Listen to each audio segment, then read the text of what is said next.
When you're going through very hard times, you're going through very difficult times, such as uncertainty or loss of a loved one, or any other disappointing time, we can struggle to a lot to find joy. Or at times you just have desires where you want, like, oh Lord, I want this relationship. Lord, I want this job right now. Lord, why can't I go on this path? Lord, please. You know, we're very controlling at times. This is why we need to learn how to let go of that control. We need to learn how to let go of that desire to always want to control everything. That's why the Lord tells us to let go, to trust in Him, trust that He is working our good. And that's why we're always burdened. That's why we're always carrying the burdens that we don't even need to carry. That's why we're carrying anxieties we don't need to carry, because we think the Lord's not going to give us these desires, but the Lord gave you that desire for a reason. So you think He's just going to let you suffer for a long... No. If that's His will, if He could make you endure all that time. He made Abraham endure. He made Ruth endure. No, not Ruth. He made Hannah endure. So He could make us endure too, if it is in His will.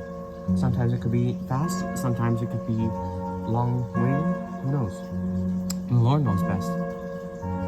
And it's very difficult to find joy. God wants to give you joy. It's clear in Psalm 16:11. You will show me the path of life. You will fill me with joy to your presence and everlasting delights at your right hand. So the Lord knows your desires. The Lord knows what your heart wants. But you have to surrender those desires to Him. You have to surrender it all to the Lord and trust that He is working. The Lord wants to give you joy, but He doesn't want you finding joy in the worldly things. He doesn't want you finding joy in the things that are fleeting. Sure, you can if you want to, but in the end, it's going to leave you feeling drained. It's going to leave you feeling void of any joy. Worldly pleasures promise you fulfillment, but they're fleeting. They're a liar. They don't promise anything. That is why we have the Lord to fill us, to fill our hearts, to trust in the Lord. So trust that He will fulfill the desires of your heart, even if it's a long time. Trust the Lord in the waiting. Let go of any burdens or anxieties that you may be carrying that you never needed to carry in the first place. Put your trust in the Lord and trust that He is working, even though we don't see it, even though we don't feel it. Trust that Faith is you're looking to see if the Lord is working in your life, not knowing. You see where the Lord is working in your life. And you're basically saying, whatever happens, you trust that you will be okay with the Lord doing that. You have, let's say, for example, let's say you've been wanting friendship, new friend group, I say. And you see friends that you're tempted to hang out with, but you don't know if it's God's will or not.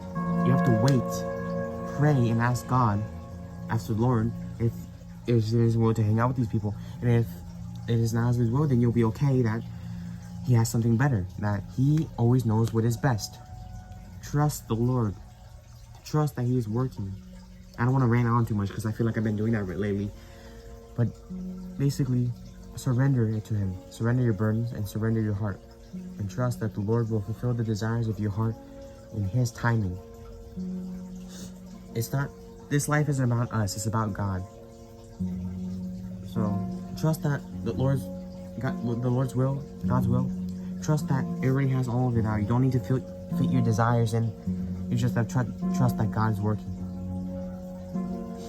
God bless.